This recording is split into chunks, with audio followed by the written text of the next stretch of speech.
Up 20 Texas says, salute Fred and Frez. I believe you won that Chris Byrd fight.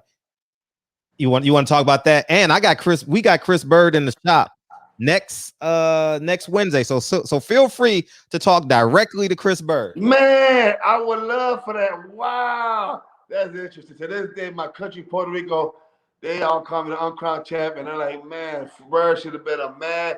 Just like what George Foreman said, be a man and say, hey, man, you're the champion. And he couldn't even do that. He couldn't, be a man that I thought was cool. We were cool before we fought, but, let bygones be bygones and be real. He wasn't that, throughout to this day, unfortunately. Okay, well, yeah, I definitely would do that. If you want to call in next Wednesday, you're definitely more than welcome to do that. Man, please remind me, man. I will. We follow each other on social media, Instagram. I'll respond quick. I want to get that to this day. It's been years. It's been over 15 years, man. So I want to hear him out, man. I want to deep down his heart, dude. I mean, talk to me. Okay, yeah. You can do that in the shop next Wednesday. He's scheduled. Cool. All right, I'm on. Yeah, I'm on. He's making a comeback now. Before we get into Holyfield, because you just tapped into that. How was people asked in the chat? How was Freddie Roach as a trainer? Did he help? Man, it's crazy. He just started following me on Instagram. Last year, and man, he said, man, it's good to see you, my fighter, man. I'm so happy, because I just did a big post of last year when our anniversary with a Holyfield fight, and like once you see my Instagram, you'll check it out. Yeah. And every year, anniversary of my fight throughout my career, I post, fights, videos, and stuff like that. And of course, there's a great picture of Freddie Roach giving me water, hydrating me the last round. My beloved brother, my dear brother, my little brother Henry. Henry, he's in the corner, and this is a great picture. This photographer from San Antonio Express took a spectacular picture, and I put it on the first. Freddie Roach responded, "What's up, Fred? Man, how you doing, my champion? Man, can I repost your?" I said, "Of course." I mean, man, you're a part of my legacy. You're a part of, you made me. I mean, I was training with the greatest fighter, Manny Pacquiao, my stableman. I mean, this is an honor. I mean, thank you for helping me, revive my career, after Don King. I mean, so yeah, me and Freddie, we stay in contact, all that good stuff. Thanks to social media, we got back together super tight. And man, he always showed me love. Always hit the pads real good. Made sure had great sparring. The former WBO cruiserweight champ Ola Folobi. Yeah, I know you're talking about. Yeah, He was my chief sparring partner. Me and that man went to war. And man, I thank him so much. Freddie to give me the best work. For the Holyfield for all these fights. But man, yeah, he showed me nothing but love. Took me out to dinner.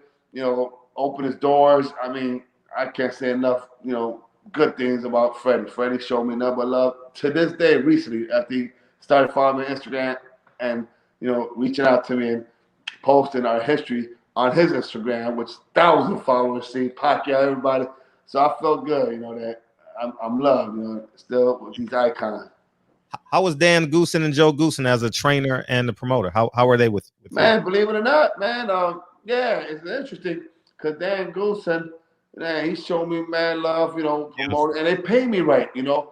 And Matt Tilley, that was his partner, and the matchmaker, who today and age, he's a pretty top promoter now. Actually, he's partnered with Al Heyman, Tom Brown. Are you familiar with Tom Brown? Yeah. Yeah. What promoter is he now? What's his company's Tom name? Brown Promotions, TGB. Oh, okay, yeah, man. I'm like, man, I tell my kids, man, can you believe? This guy was my matchmaker when your dad's my first part of my career. Mm-hmm. And here he is, a major promoter, I'm pretty sure thanks to his brother, his in-law, Dan Goosen. Yeah, sure. Joe Goosen. And Joe, he trained me, showed me mad love, gave me great sparring. Had Lance Whitaker, Jeremy Williams. I mean, the names go on. I mean, we had some good wars in that gym at Van Nuys. John Brace to bring a lot of good fighters, for us to spar with. So, man, Joe, had some good camps, man. We had some great camps, and I miss those days, man. He had Joel Casamayor at the time, the Cuban. The sure did. Yeah. So, and he had the other one as well. He He passed away in a motorcycle accident. Oh yes, Corrales. Corrales, Diego Yes, Corrales. that's right, man. Yeah, man. Good brother, and I met him in a couple of my fights when he came to congratulate me when I was up and coming. You know, through Dan Goosen and Matt Telly. At that time, I don't know if you're familiar. America Presents. That was my first promotional boxing. You know, that I signed, and man, I had great memories with Dan, man. May he rest in peace. And good for Tom Brown, man. Yeah, he's doing good, and he's with Premier Boxing Championship, and he's got some couple of champions, I believe. Yeah, they do a good job, man. I have nothing but excellent things to say about the Brown family. You know, Brittany Goosen, Joe Goosen. Yeah.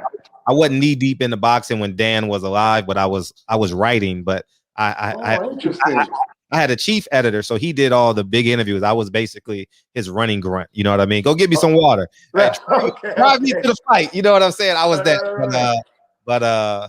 But I did cover really aggressively one of Dan Goosen's last big fights, which was Chris Arreola versus Bermain Stavern.